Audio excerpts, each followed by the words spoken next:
this is an iHeart podcast. Guaranteed Human. With no fees or minimums on checking accounts, it's no wonder the Capital One bank guy is so passionate about banking with Capital One. If he were here, he wouldn't just tell you about no fees or minimums. He'd also talk about how most Capital One cafes are open 7 days a week to assist with your banking needs. Yep, even on weekends. It's pretty much all he talks about, in a good way. What's in your wallet? Terms apply. See CapitalOne.com/bank. Capital One, N.A., member FDIC. Tax season has arrived, and doing taxes without the right help can feel overwhelming. Intuit TurboTax is here now to guide you through it with confidence. Match with a TurboTax full-service expert who handles everything for you from start to finish. Your dedicated expert checks every single deduction and credit to help you get the best possible outcome so you can feel confident you're getting every dollar you deserve. And the best part? You'll see real-time updates on your expert's progress right on your phone while you live your life. Plus, you get unlimited expert help at no extra cost, even on nights and weekends during tax season. Visit TurboTax.com. Only available with TurboTax full-service experts. Real-time updates only on iOS mobile app. Welcome to Stuff You Should Know from HowStuffWorks.com.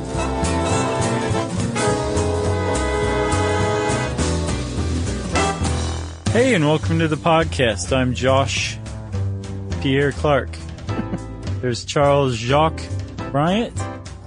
Okay. Jerry. Jelly. Oh, nice. Roland. Are we allowed to tell everyone your last name, Jerry? We've done it before. Okay. What if they go try to find her on Facebook and find out she doesn't actually exist? That it's all just a plant, fake Facebook page that we've created. I know that she is an actual plant. Right. That grows in the corner. Yep. Feed me. I am worried about this one. I'm just going to go ahead and say it. Oh, why? You were worried about the wine one for the same reasons? We didn't do the wine one. I know, that's why. Yeah. That's exactly why. Is it the same reason? Exactly for those reasons. Totally fine, man. No one knows anything about champagne. People spend lifetimes learning this stuff. Yes, but we have a show and everyone knows that we don't spend a lifetime learning about what we talk about, that we just do our research and we try to find the most interesting stuff to explain how something works. I know, but these are anytime it's something where someone is like such a huge, like, where it's such a big thing for so many people. Right. I just know we're going to mess up pronunciations. Yeah. It's French. Yeah. So champagne. Right. Champagne. Yeah. I think that's how Bugs Bunny always pronounced it. Oh, yeah? Yeah. So you're following a grand tradition. I didn't know he was a drinker. Well, we are going to talk about champagne. It's a little late now. Do you like champagne? I love champagne. Oh, okay. Love it. I don't. I mainly drink sparkling wine. I don't really drink champagne itself. Mm-hmm. But, buddy, this article made me want to drink some champagne. Well, you do a little Prosecco? A little Cava? Sure. I don't really discriminate. Okay. I do. I don't drink any of it. You don't like champagne, huh? Nah, I don't like sparkling wine. It's not, it's not for Chuck, as they say. I gotcha. I love it. As they say. Love it, man. I particularly love Chandon out in, California. I will say one time at a party, though, many years ago, like in the 90s, I drank a lot of just champagne, only champagne. This might be why you don't like champagne. For the only time in my life. No, I actually, I felt like a 12-year-old girl. That was wonderful. Oh, that's your problem. No, champagne is, No. I mean, silly and I see. Bubbly and fun. Like I played hopscotch and stuff like that. Yeah, I know. That's terrible. Why would you ever want to do that again? I don't mean I felt like a girl because I was drinking champagne. That's what I thought you meant. I was like, no. There's your problem. Champagne's not a girly drink. No, not I'm at all. sure there's plenty of people out there who do think that. Buddy, I will drink pink champagne at with your finger up at a bullfight. Oh, gross. Yeah. You got to do something to wash the pain away.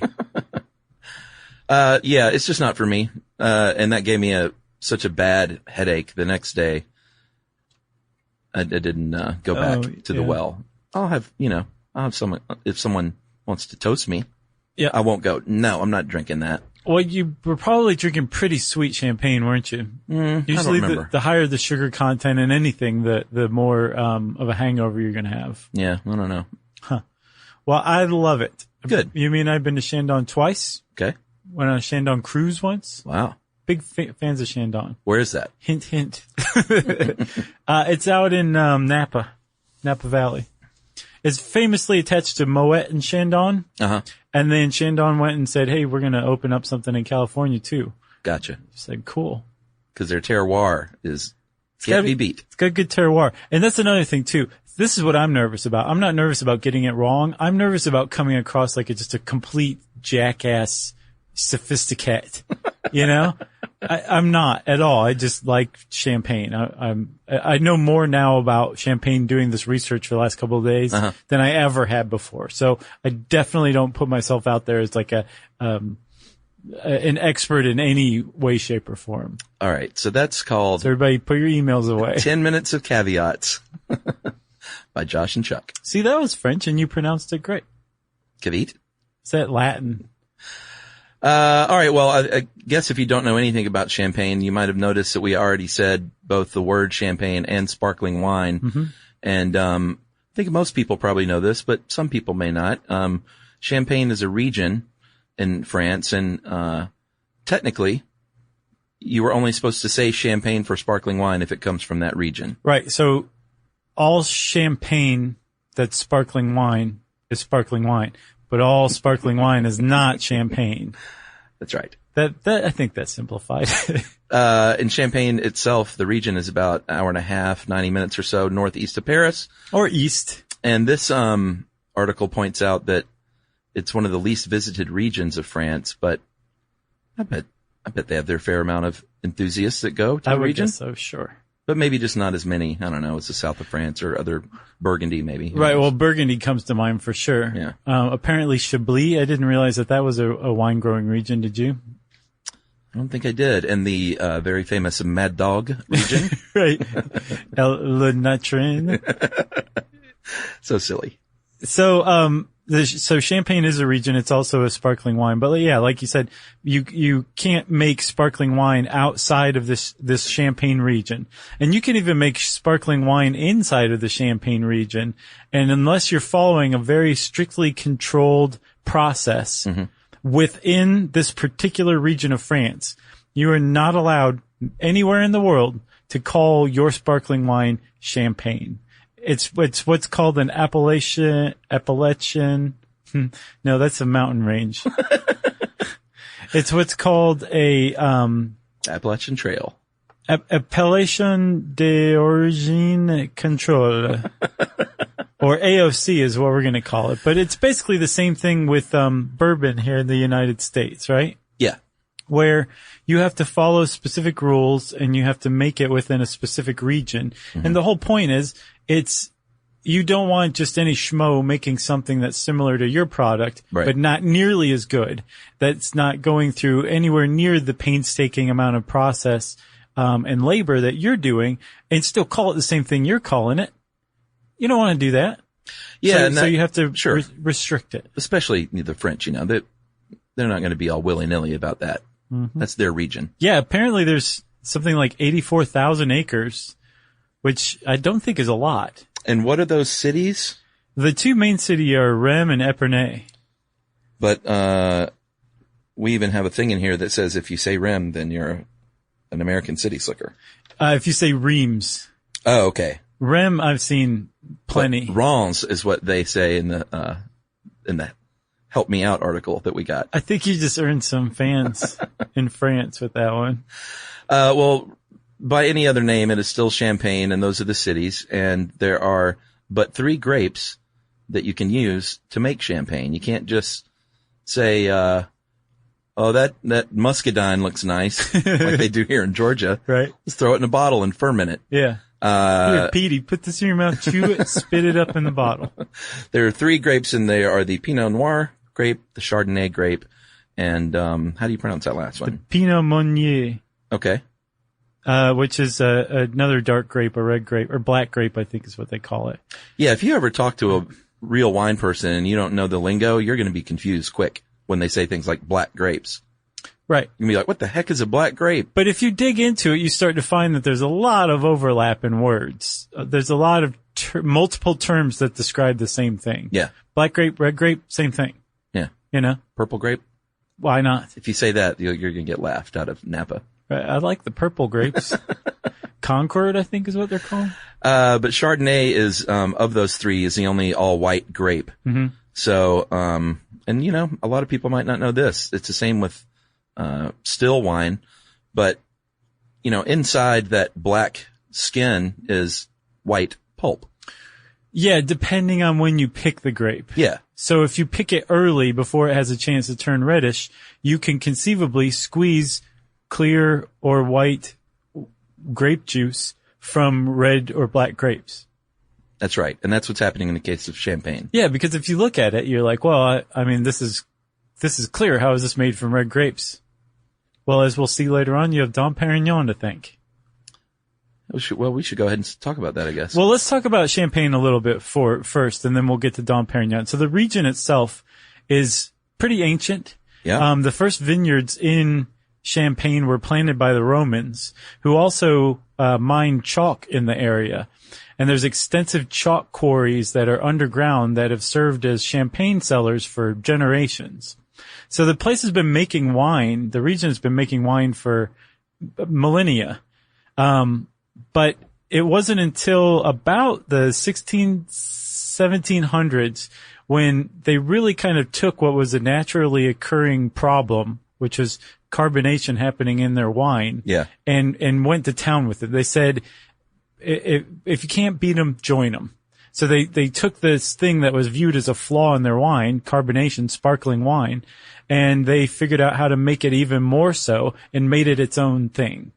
Yeah. And that, in that region, that chalk is very key to, what you end up getting because it's very reflective because it's white. It is. So it reflects the sunlight from the ground back up to the leaves, right? Yeah. It's a very unique region. And apparently it's, like if you stumbled upon that region today in our advanced winemaking techniques Right. and sparkling wine techniques, you probably wouldn't say, hey, this is a great place to have a vineyard. Right. You go, sacre bleu, the soil is terrible. Well, you might, because I think it's a little tougher to grow. Like there's a very fine line between getting a successful, harvest in that region, which makes it, I think, very special. Yeah, it does. Like, apparently they have cold, short, wet growing seasons. And apparently that's where the original, sparkling wine and champagne came from. It was a freak of natural climate and natural conditions, growing conditions, right? Yeah. Because as we'll see, a second, fermentation is what creates the carbonation. Yeah. And that would happen naturally because they would harvest the wine, make wine, store it, and then it would get, cold all of a sudden, like early before the fermentation process was done. Right. So fermentation would basically stop, but then there'd be a lot of sugar and yeast left in their wine that hadn't fermented when they started it. So when, spring came around again and things started to warm up, a second fermentation process started, and that's really what kicked off the bubbles. Yeah. But for a long time, the people in Champagne, in the Champagne region, were tearing their hair out because they didn't want this. It was a sign that their wine was terrible. Sure. Or poorly made. And like I said, it wasn't until Dom Perignon came along, who didn't like it himself, but was one of the people who created a lot of the techniques that helped, establish Champagne as the sparkling wine capital of the world. So he didn't care for it? No, he didn't, he called it, mad wine, I think is what he called it. He was a monk though, right? Yeah, he was a Benedictine monk in the area. And he was the cellar master. Uh-huh. Which is, if you are a cellar master, you are in charge as far as champagne goes with basically making the master blend of the champagne. Are you talking about the cuvée? Yes, the cuvée. And when you put it together, that's the assemblage, right? That's right. So Dom Perignon was the guy in charge of that for this abbey. He was a monk. His name was Pierre Perignon. Dom is like monk. It denotes you're a monk, a Benedictine monk. And, he was one of the ones who established a lot of the groundwork for creating sparkling wine, creating champagne. Very interesting. Like, up to that point, you would have, sparkling wines in your cellar, but they were using like wood and hemp to like stop these bottles. Well, that didn't work all that well. Yeah. Bottles would very frequently explode, and cellars were very dangerous places to be because one of these stoppers came out, it'd shoot across the room, hit another bottle, and that bottle stopper would come out, and all of a sudden you'd have a chain reaction of these wooden stoppers like flying at your head. It's like a Bugs Bunny cartoon. Yeah, or Three Stooges or something, right? So, Dom Perignon came up with the idea of using cork stoppers in thicker English type bottles, which could withstand the pressure. Yeah. Holding them down with little rope muzzles. Now we use foil and wire. Yeah, what's that called? A muzzle? Yeah, muzzle. There's a French word for it, but I can't find it in my notes. Muzzle. It's something like that. So he came up with a bunch of stuff. He also was the first one to start blending wines from the region. And as we'll talk about in a few, that's the basis of champagne. It's a blend. Champagne is a blend of wine. That's right. Should we take a break? Collect ourselves? Yeah. I'm getting excited. Don't you want some champagne? Nope.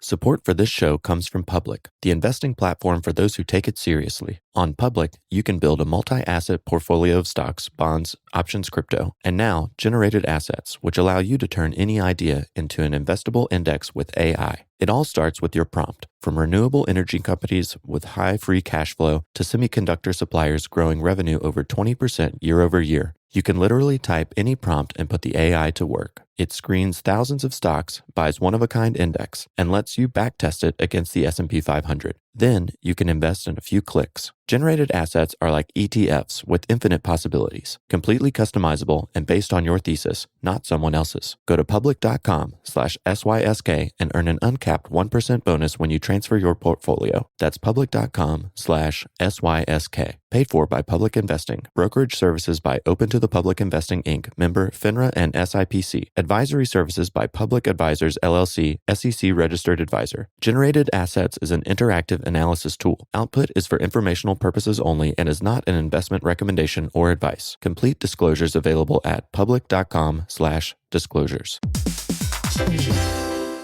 Hey everybody, get this. LinkedIn has grown to a network of over 1 billion professionals and 130 million decision makers. And that's where it stands apart from other ad buys. Yeah, for sure. You can target your buyers by job title, industry, company, role, seniority, skills, even company revenue, so you can stop wasting budget on the wrong audience. Yep, that's why LinkedIn Ads generates the highest B2B ROAS of all online ad networks. Seriously, all of them. And get this, if you spend $250 on your first campaign on LinkedIn Ads, you get a free $250 credit for the next one. Just go to linkedin.com/SYSK. That's linkedin.com/SYSK. Terms and conditions apply.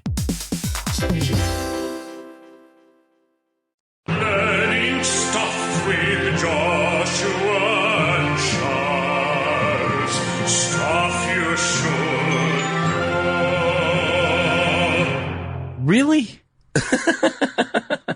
No, I mean, if you opened a bottle of champagne in here, I would drink a flute. Yeah. Because, A, it's rude when you're offered something to turn your nose up at it. Right. Unless you're under 21. And B, it might help me to relax a little bit. Yeah. About it really would. About this thing. You'd feel great. Should we talk a little bit about, the champagne method? Yes. What the French call La méthode champenoise. Okay. La méthode champenoise. So you have to say it. You have to close your septum. This is one reason why champagne is a bit more expensive, or can be a bit more expensive, is because there's a lot of processes involved, and not like there's not with still wine, but champagne kind of takes it a step further. It's time consuming, and there are people's hands and feet involved. Yeah. A lot of times. Yeah.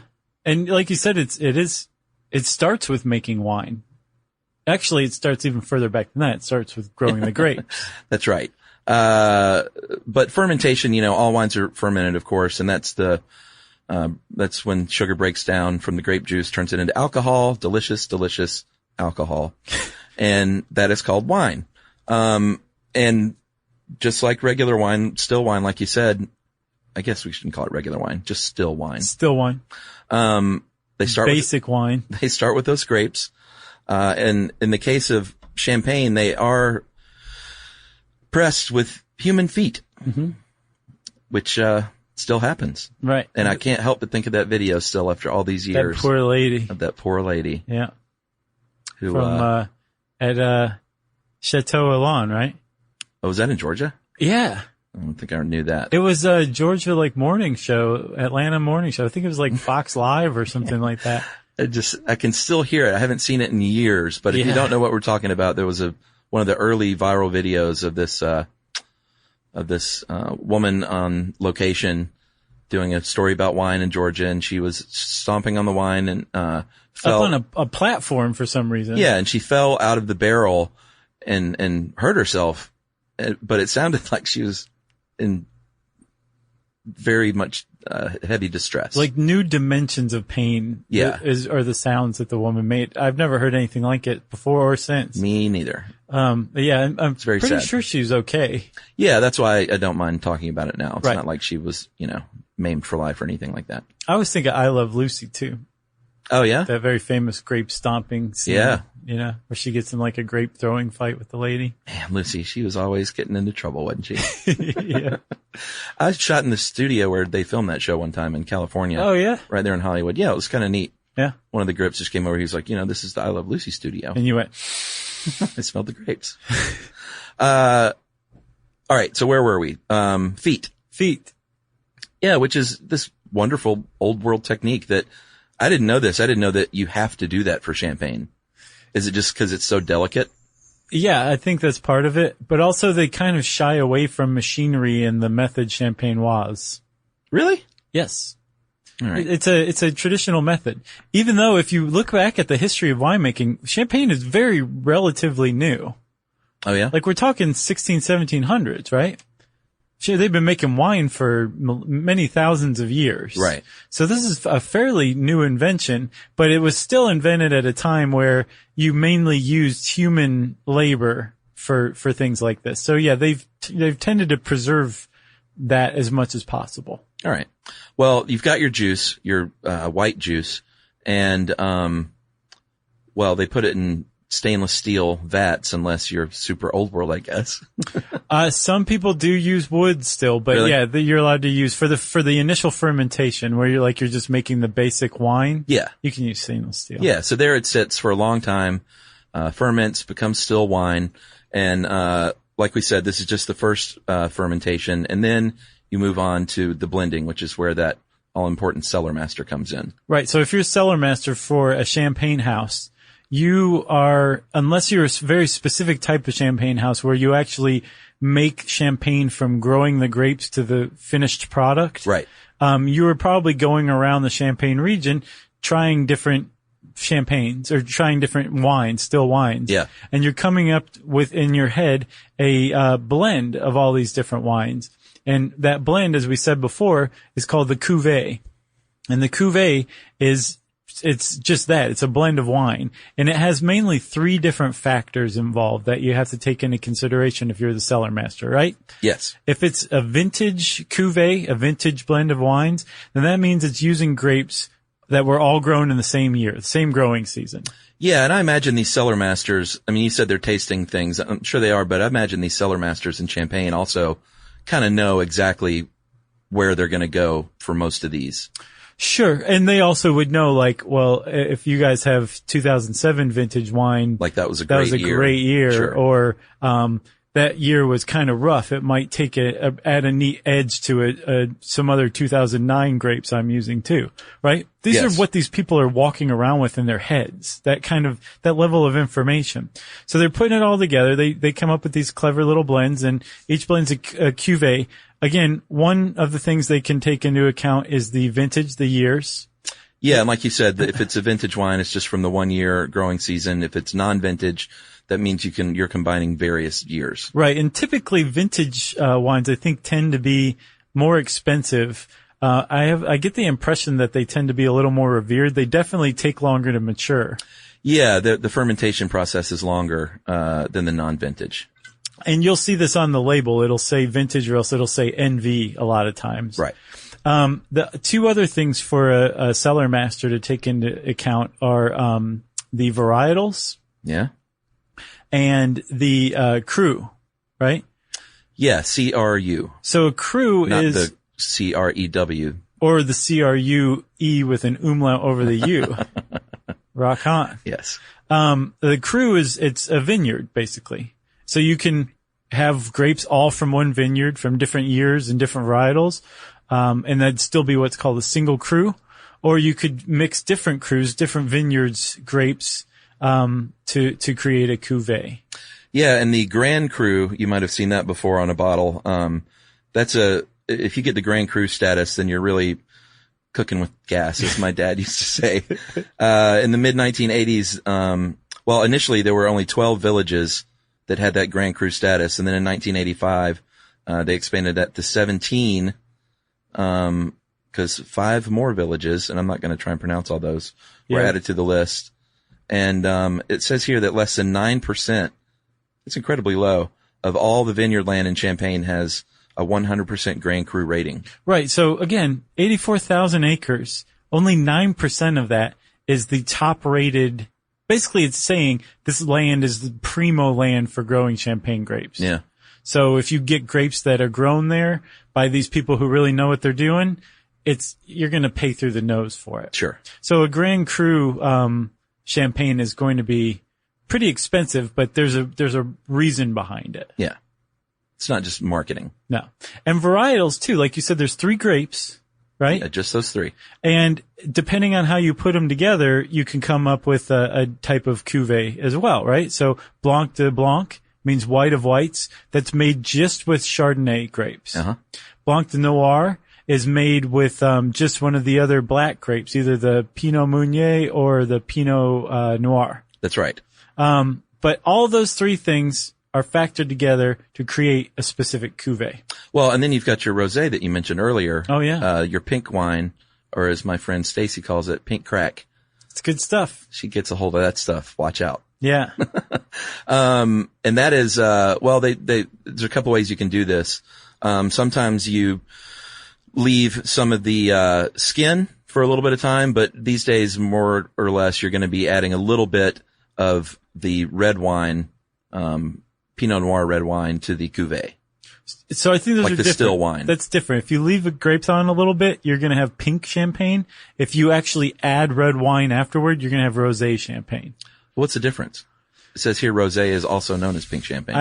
I know. This is what I'm saying. So it gets confusing because you definitely get different things from different sources, but I have seen in multiple places that when you add red wine, that's rosé, and that keeping the grapes in is pink champagne. Interesting. But apparently there's something like 3 million bottles of red wine are set aside every year just to make rosé champagne.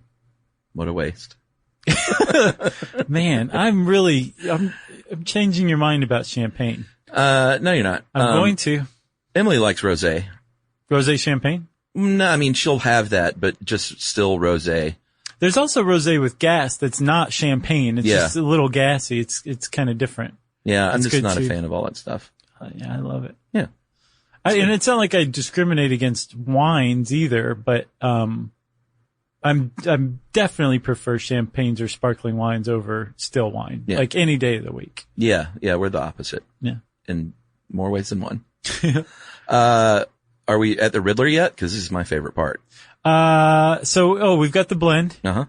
And once you blend it, you have to put it in bottles. And one of the things, Chuck, about the AOC, this méthode champenoise, is once you put it in that bottle, it stays in there until the person who buys it and drinks it takes it out.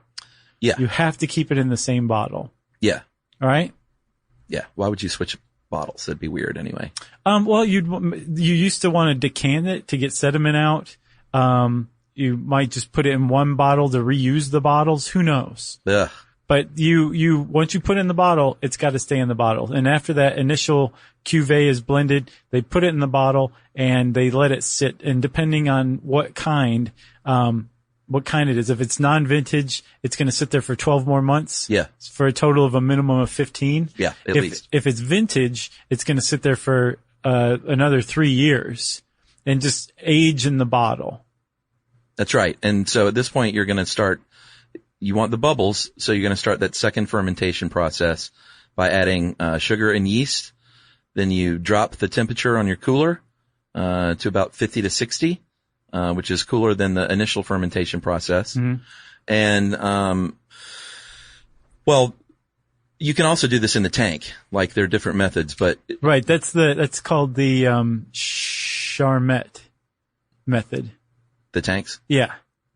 But I think the old world method is, well, geez. You can't use tanks. You got to use bottles. And I don't even think old world is the right term. That's oldish. I'll just say old. But I think old world means something very specific with wine. Oh, yeah, I could see that. I think it means non-Californian. See, this is where we get in trouble. So this is a very slow fermentation process, the second one.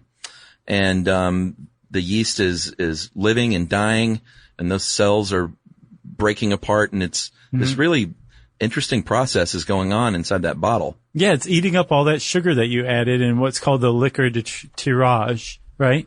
And when you add that in and you add the yeast in, the yeast are like, this is great. We're going to live here for generations, eons by our timetable. Yeah, like, look at all this delicious sugar that we can eat. And they eat it and eat it, and they eat all of the sugar in this second fermentation process. And what we're doing here now is recreating that natural fluke of a condition where it would get cold and then warm up again. Yeah. And that second fermentation process would start to make the CO2. Same thing's happening here, but this is a very controlled version of that. Sure.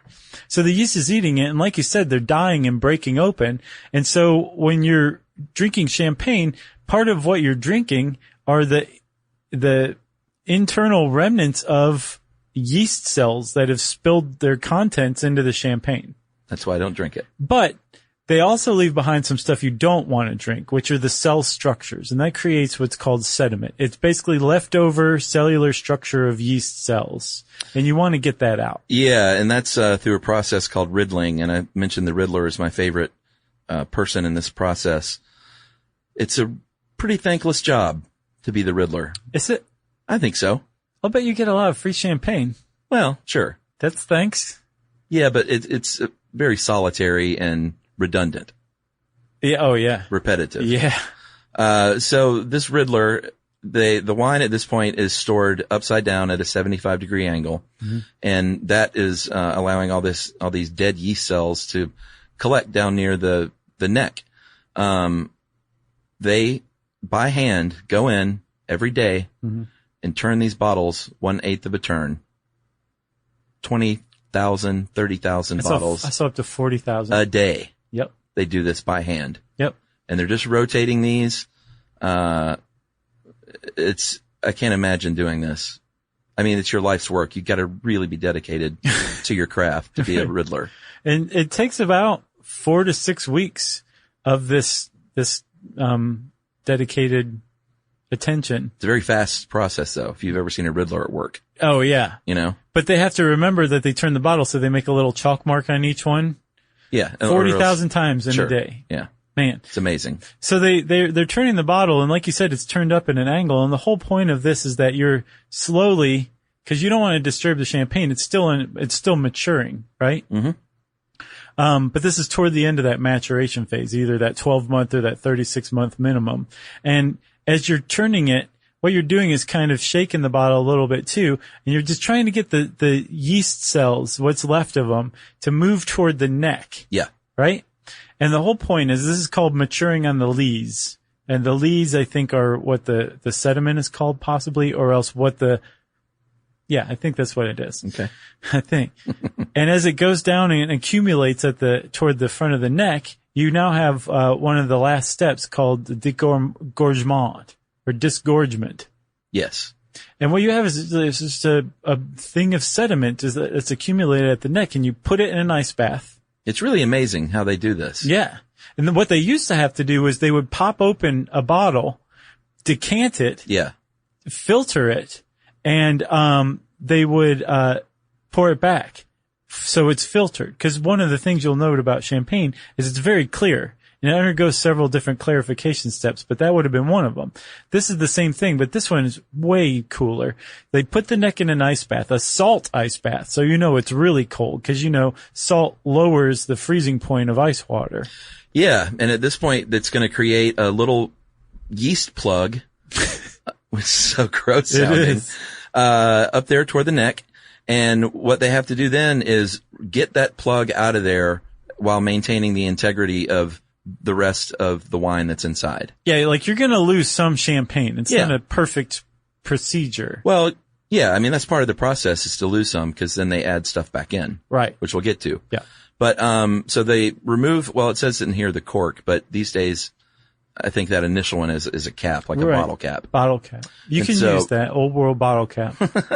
And, you know, go on YouTube and look at a Riddler at work and just check this out. It's pretty neat. Like it's a fast process as well.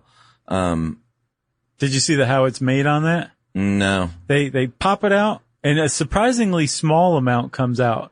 Like I thought they'd be like, oh God, oh jeez, like it'd be the most stressful job in the world, but enough comes out. It's foaming over, but it's not like just a tremendous amount. And then they smell it to make sure it's not. The dude I saw stale. would put his thumb over it real quick, so like it wasn't foaming over at all. Maybe that's what I saw, or maybe that's what he was doing. I didn't catch it. Yeah, pretty interesting though. So the Riddler's is doing this by hand because there's carbon dioxide gas in there at this point.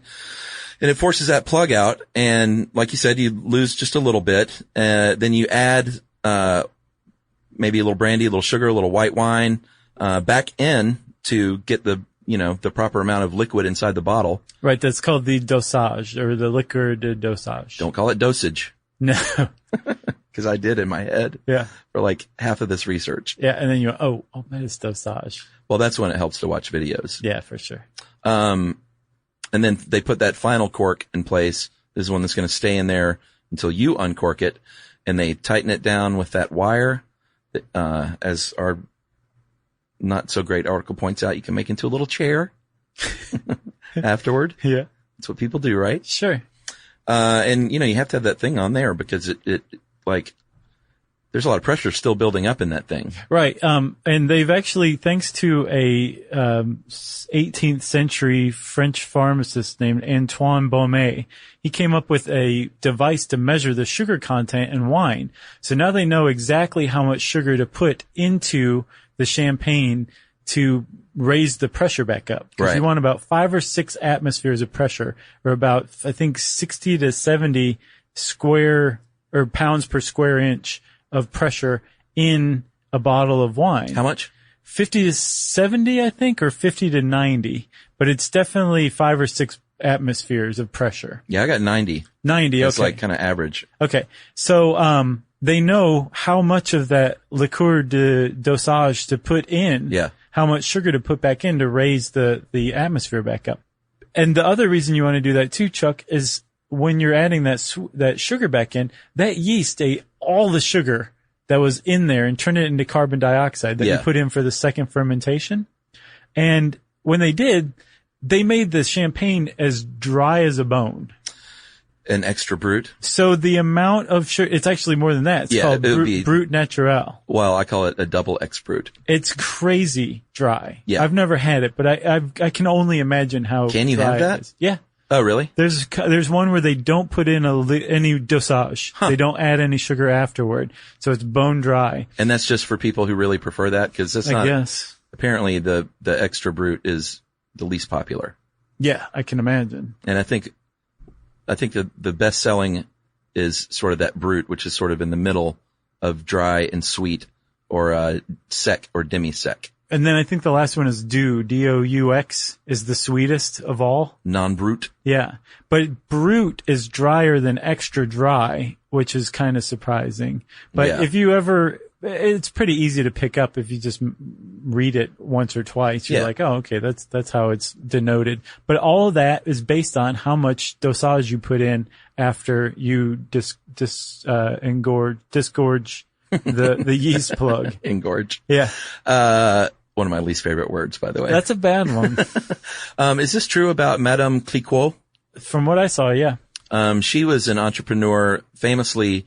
In fact, she's called Widow Clicquot at times. She was widowed at a very young age, sadly, at 27, and took over her husband's wine business and supposedly invented that disgorging process herself. Yeah.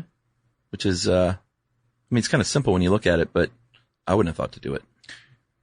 No, again, they were decanting them back then and filtering it out. So, And this was, I think, 1813 when the widow Clicquot came up with it.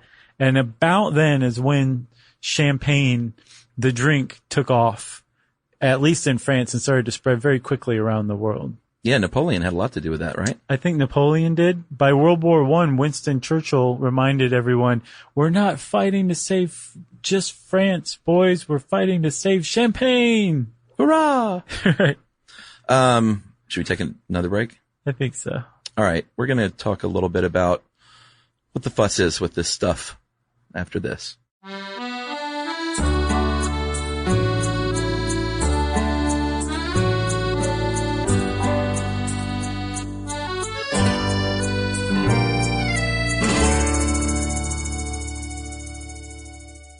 Support for the show comes from Public, the investing platform for those who take it seriously. On Public, you can build a multi-asset portfolio of stocks, bonds, options, crypto, and now generated assets, which allow you to turn any idea into an investable index with AI. It all starts with your prompt, from renewable energy companies with high free cash flow to semiconductor suppliers growing revenue over 20% year over year. You can literally type any prompt and put the AI to work. It screens thousands of stocks, builds a one-of-a-kind index, and lets you backtest it against the S&P 500. Then, you can invest in a few clicks.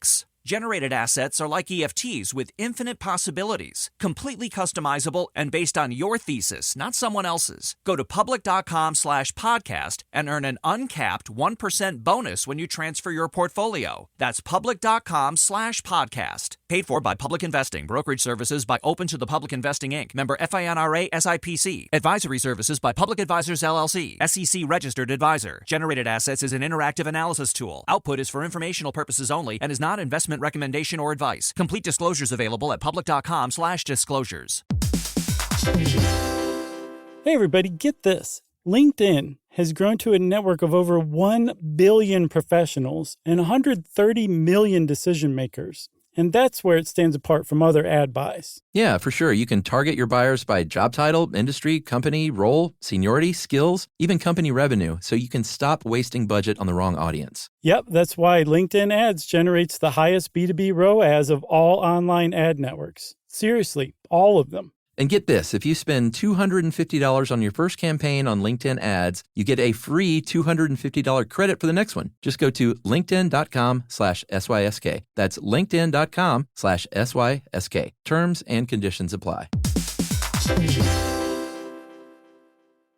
Learning stuff with Joshua and Charles.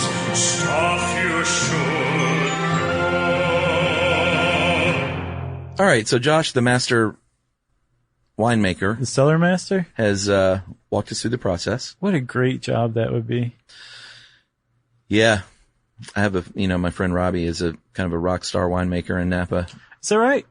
Yeah, it's pretty great. He's living the good life. I'm sure. In fact, he got in touch at one point because he wanted to start a wine podcast.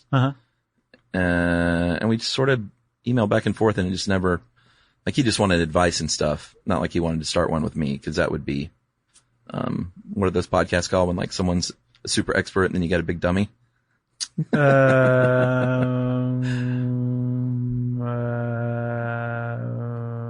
can't think of anything. That's what that would have been. Man, that was just ripe for jokes. I would have been the Thomas Hayden Church to his, Paul Giamatti. Oh, you're talking about Sideways. I thought you were talking about Wings for a second. I would have been like, well, when are we going to drink it? Tastes good to me. Yeah. And Robbie would be spitting it out. Yeah. Anyway, I don't think you should do that.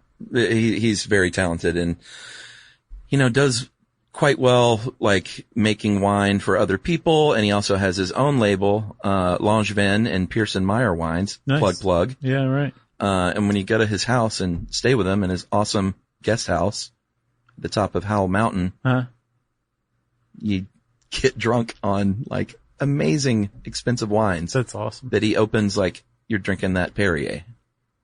I'm sorry, Perrier. No, this is Pellegrino. Oh, excuse me. That's the Italian version of Perrier. It is. It's like the like Spumante. Prosecco. What's Spumante? Spumante is Italian. Is it? Uh-huh. It's sparkling, right? Yeah, I guess Prosecco is Italian as well. I just remember that from when I was a kid. Martini and Rossiassi Spumante. Yeah.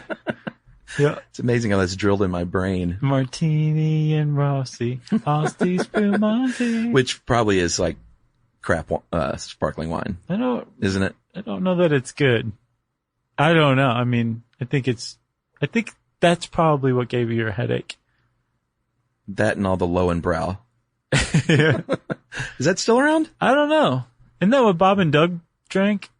From Strange Brew? No, they drank some sort of... Was it made up? No, they drank Molson? Well, was it Labatt's? I mean, it was probably some Canadian beer. We're going to get killed over this one. Yeah, we are. Sorry, everybody. All right, so let's move on then to what makes champagne so expensive and so fancy. Like, it has this... there's this notion, you know, that you drink it for celebrations, or that you're like sort of the upper crust of society if you're drinking champagne. Well, supposedly there is an actual reason why champagne is associated with toasting the big events in life, because for 1,000 years, from about the 9th century to the 19th century, they had no champagne. The kings of France were coronated in Champagne. So it was like a celebration town for the whole country. So toasting with, even before they were sparkling wines, toasting with champagne wine was traditional. So have you ever been in a restaurant and like gotten good news and said, "Waiter, champagne"? Garçon. Has anyone ever done that? Besides in movies? I don't know. Maybe. Yeah. It's funny. Like I was watching McConaughey act. And I was watching a movie on somebody else's seat back on a flight. So I wasn't hearing it. So I was really just watching the movie, right? And, I was like, imagine if you were in real life around Matthew McConaughey, like in a room with one of his characters, and just how off-putting and bizarre that experience would be. You know, because he just chews the scenery, and everything he does is just so big. Yeah, he's that in real life, if you were interacting with that character, you'd be like, "Calm down, man, you're freaking me out." Well, Wooderson was pretty chill. Yeah, okay, I'll give. But everybody since Wooderson, pretty much. All right, boy, that's an interesting thing to think on a plane. It just hit me. It hit me on the plane. I think if I was in a restaurant and something great happened, I would say, "Waiter, another gin and tonic." And they would go, "Huh?" They'd probably say, "You got it." Actually, I started calling those lime salads at my house. Nice. You're on the gin and tonic now? Yeah, that usually happens around April. Oh, yeah. April to, September. I got one for you. Gin and bitter lemon is a nice combo. Yeah?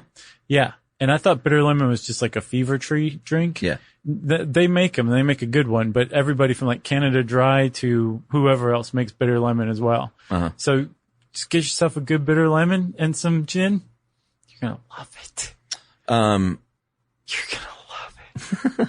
We should we'll definitely do a podcast on gin at some point. Okay. Very interesting, liquor. Yeah. Complex. Can be. Sure. So, I got another one for you.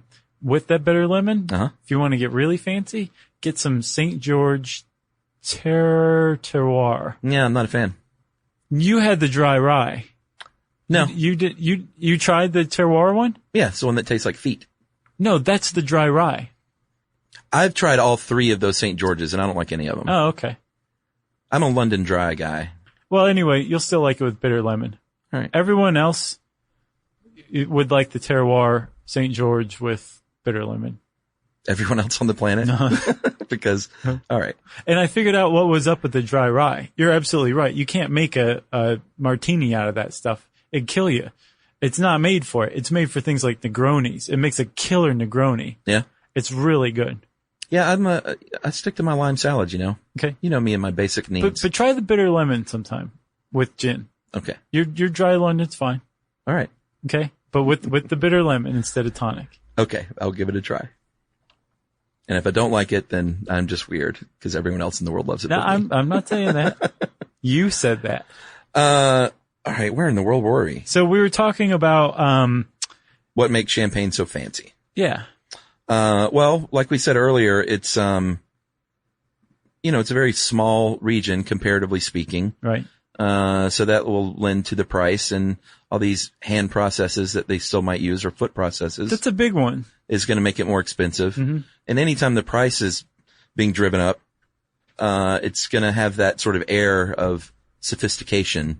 And then of course, when the hip hop scene started kind of, using that in lyrics and popping champagne on the yacht and the videos. I'm on a boat. What was that? That was the Saturday Night Live short Oh, okay. with, Oh, I think I remember that. I don't remember who it was. I Was want it to one say of 2 those- Chainz, but I don't think it was. Gotcha. Was it one of those Andy Samberg, shorts? Not Lil Wayne. Who's the other Lil? Lil Bow Wow? No, he's just Bow Wow now. Really? Yeah, He's Lil, all grows up? Man. The guy who was like, yeah. That guy. I have no idea. You do. Lil Jon? Yes. Jerry I think is it over there Lil going, Jon. Yeah. Yeah, I'm not, But yes, it was an Andy Samberg short. yeah, I do. I think I do remember that. But that definitely, kind of, solidified the, sort of, Status? yeah, Sure. that's exactly the word. I would suggest. I mean, it was already Right. solidified. But it definitely didn't hurt. No. Especially in the States here and with a whole new generation of people. Right. Right? Like the younger generation, it's like champagne. Whole new Then all generation of a of sudden- humans. Right. But then all of a sudden Lil Jon's like, Yeah. got some champagne. No, for real. I'm sure the champagne industry was like, seriously, keep doing it. Sure.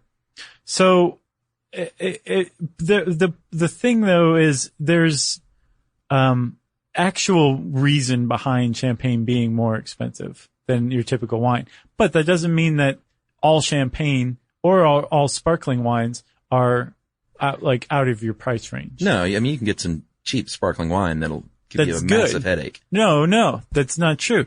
Like you can get Chandon wines for $20 and it's not going to give you a headache. I was And it's talking about the $6 good bottles. stuff. Yeah.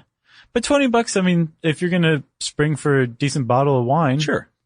If it's New Year's Eve, Sure. why not? That's when I'll toast it. All right. So $20 will get you a good bottle of decent champagne is what you're saying. Yes. Not bad. Or you can spend hundreds of dollars, thousands, tens of thousands at auction, just like wine if you want some super rare collectible wine.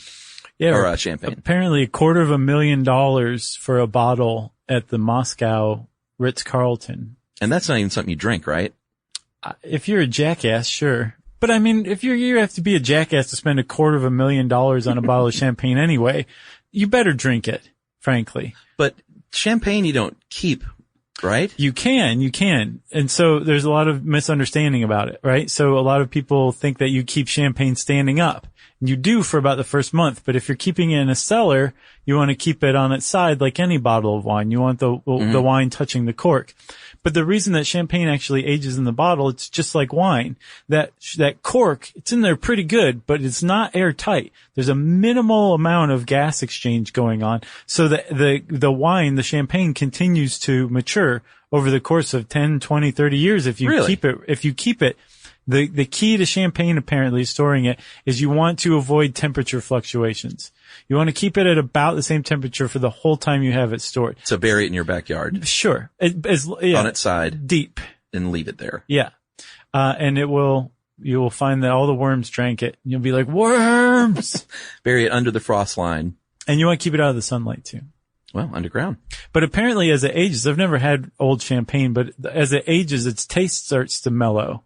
And it takes on dried fruit, nutty, toasty, honey notes are like the main notes that it hits. Yeah, we had a bottle of Dom Perignon that was awful when we opened it, but we didn't. It was every improper thing you could do, we did. So, including moving it in a hot truck Oh, yeah. from LA to Atlanta. yeah, that's funny. A hot moving truck. Yeah. I don't know. I mean, we just don't drink it much, so we just had it. Emily got it as a gift. If that happens, you just put some fresh squeezed orange juice in there. It's fine. Boom. Then you got a mimosa. Yeah. I'll have a mimosa occasionally. That's champagne. I know, and orange juice. Yeah. That's the key. With the orange juice? Well, I mean, I enjoy mimosa more than just regular champagne. It's like it's definitely one of those things that's greater than the sum of its parts. Yeah. You know? I don't think I ever said, Chuck, that those $250,000 bottles of champagne were from a shipwreck that was headed to Russia. Yeah. To bring champagne to the Tsar's family. And the ship wrecked. And they discovered it in the 90s, and now they're selling it at the Ritz-Carlton. To, what did you say? Jackasses. And I think that's the one that's like a collector's piece, right? I don't know. You like put it on your wall. That's not frame it. I don't know. I don't know what you do with that besides just drink it and hope for the best. Well, should we talk about drinking it in the proper way to open it and to pour it? Yes, please. And consume it? Yeah. Because, if you don't know what you're doing and you've seen too many movies, you might try and pop that cork out across the room. It's very dangerous. It is very dangerous. And people get injured, right? Are there deaths, I think? I didn't see any. Or is that like a urban legend? I would guess an urban legend. I could be wrong. I'm thinking if you died from getting hit with a cork, you had a pre-existing condition. Is that covered? I don't know. Under Obamacare, sure. I guess we'll see. So, you'll get about 6 flutes if you're pouring properly out of a bottle of champagne. You want to serve it between 40 and 45 degrees. Mm-hmm. Celsius or Fahrenheit? That's Fahrenheit, right? I don't know. If you are caught with your pants down at a party, just go champagne and it'll get you out of anything. You want to chill it very quickly. You can put it in an ice bath, and not to get out that yeast plug, but just to make it cold fast, just like you would beer or something. The neck, you mean? No, the whole bottle. If you want to serve it. Oh, sure. You got a hot bottle of champagne in your moving truck. Right. Throw it in an ice bath for about 20 minutes and you should be good to go. Yeah, there's a party trick you can do too, where if you put just the neck in the ice bath, you can use what's called a saber. You can actually use anything. I've seen somebody do it on video with a shoe. Yeah, you don't even have to freeze it if you're a good saberer. Yeah, but you kind of want to. You want the neck very, very cold because you want the glass to just crack off cleanly. Yeah, and what the deal is, if you've ever seen someone, it's called saberage. We mentioned earlier that the champagne bottle is very thick, because it's, in there at about 90 PSI. Where the seam meets the lip, it's about 50% less glass. Mm. And so that's a vulnerable area, and that's what makes sabering possible. Yep. And so you use, well, like you said, you could use a shoe, I guess, if you're that guy. Right. But there's traditional sabers. They look like a little sword. They are a little sword. Yeah. They just aren't ground to a point or an edge. They're very blunt. Well, because the point is using sure. blunt force on a weak point of the neck of the bottle. Yeah, but you can use like a saber can be sharp. You just use the other side of it. Okay. All right. Sure. And, I mean, it's pretty neat to do because you're not, like, I think for a while I thought you were just, knocking the cork out. That's what I thought as well. But you're knocking the glass off. Yeah. The top lip of the bottle is coming clean off if you're doing it correctly. And that is also dangerous if you don't know what you're doing. Yeah. Because that thing will fly, 15, 20 feet or more. Yeah. And that's actual glass. What you want to do is have a sharpshooter handy to shoot it out of the sky before it hurts anybody. That's right. And have everyone stand behind you. Yeah. That's the traditional way. How you really open it is, and this is even if you're not just popping the cork, you might like twist the cork off. You want to twist the bottle. That's sort of the number one rule to open it cleanly and non-dangerously and without wine, champagne, getting all over the place. Mm-hmm. Like when you open a tonic bottle. Right. Or soda, anything fizzy. That's one of our traditions backstage at Stuff You Should Know shows is Josh opens a tonic bottle. Just get it all over spews everywhere and you go, what's the deal? Yeah. Every single time. I think because I have so many lime salads, I know you got to go easy with those tonic bottles. I do, and it still will spray me. It's almost comical. Almost. No, it's pretty funny. So you're twisting the bottle. If you have a towel, you can hold it over the cork. Yeah. But you really don't need it as No. long as you're kind of holding it with your hand. Right. And twist that bottle, put your thumb in the punt, as Yep. they call it, which is the area at the bottom of the bottle. The divot. Yeah, the punt. The concave part. Yeah, the punt. Sure. So put your thumb in the punt, and then you've got it open, and you tilt the glass, pour it in a little bit, pour a little bit more. You want about 3/4 of a flute, and put your pinky up and go to town. Yeah, and I did a brain stuff on what the best kind of glass for champagne is, and apparently the tulip is. It's a combination between the coupe and the flute. You've probably seen it before. No, I didn't see that one. It's I thought you meant the episode. No, the tulip glass. Yeah, I've seen tulips. But apparently they allow for the most sparkle. And if you have the bubbles coming up, the French call effervescence. And if you look at a glass of champagne that you're just holding there in front of you, when they bubble up to the top, they accumulate into a foam.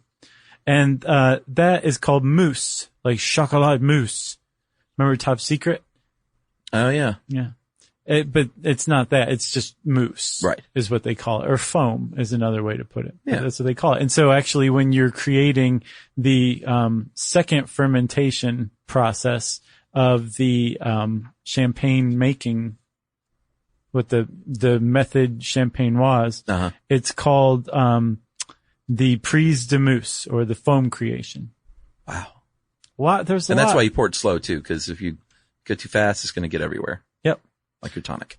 And then you pour it 3/4 full and you toast and say, huzzah, huzzah, huzzah, I think is the traditional thing you're supposed to say. So you like champagne yet? No, it's just not for me. That's fine. Don't feel bad for me. I won't then. If you want to know more about champagne, go get you some. And in the meantime, you can type that word in the search bar at howstuffworks.com. And since I said search bar, it's time for listener mail. All right, I'm going to call this one, getting the nomenclature correct. Something we always strive to do and don't always do. Hey guys, let me start by saying you've been listening to your show for 2 years. You've added so much joy, laughter, and knowledge to my life. I know you're always intentional and sensitive about the language you use on your show, and while listening to the MS episode, I noticed something I've heard you two say in the past. I work in suicide prevention and hope to change the culture and reduce the stigma around suicide. As you know, one of the first steps of doing that is examining the language we use. The phrase commit suicide is very common, of course, and has been used for a very long time. However, the word commit makes it sound criminal. This perpetuates a stigma that there is something bad or wrong with someone who's experiencing thoughts of suicide, making it less likely that they will reach out and ask for help. I want to encourage you guys to use the word died by suicide or completed suicide as an alternative and more factual term. The American Foundation for Suicide Prevention is a great resource for more information. And of course, I need to plug my own nonprofit I work for, notmykid.org. I appreciate everything you guys do. Please come to Phoenix. I guarantee you will sell out a show there. Sincerely, that is Sarah Tisden, a.k.a. Hope Dealer. Oh, wow. She's dealing hope. That's a heck of a AKA. Yeah, and you know what? I never thought about that, but that is not true. I'm gonna that try is and not use true. You have because we've been called out on this before. Really? Yes, but I think we've even done a listener mail on it before. But it's so ingrained. I know. To say commit and then completed just sounds like they finished their homework or something like that. Right. But died by suicide, I can get behind that, and I will try. But it's just so hard to not say committed. What, though, if you're saying if it hasn't happened, you're saying someone was going to... attempting suicide? Okay. Yeah. I think that one's kosher. All right. Man, I didn't know we've covered this, so I feel bad that I still haven't gotten over that then. Yeah, same here. All right, I'm going to work on it. Yeah, same here. Thanks for calling us out, Hope Dealer. Appreciate that. Thanks, Sarah. Keep dealing that hope. Open up your trench coat and be like, this is what I got. Right. I'll take a lot of hope. If you want to get in touch with us to correct us, prod us, whatever, you can tweet to us at SYSK Podcast. You can hang out with me on Twitter at Josh Clark.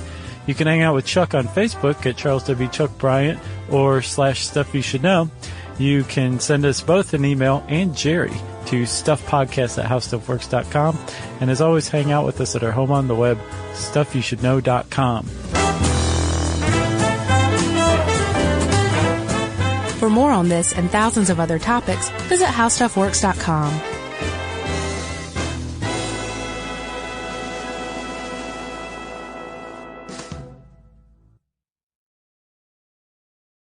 The NFL playoffs are here, and Wild Card Weekend powered by Verizon is almost through. Man, it all comes down to this. The stakes are high, hopes are higher, and everything is on the line. My goodness! It's win or go home, and every moment counts on the road to Super Bowl 60. It's a touchdown! Wild Card Weekend powered by Verizon. Tomorrow at 8 p.m. Eastern. Visit watch.nfl.com for the full schedule. Live CBS Tonight. Hollywood's biggest party is now bigger than ever. Perfect. No notes.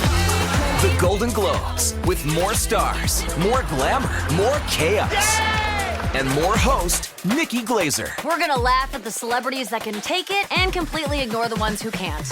I'm just kidding. They're not safe either. The Golden Globes, live CBS Tonight at 8 Eastern, 5 Pacific, and streaming on Paramount+. This is an iHeart podcast. Guaranteed Human.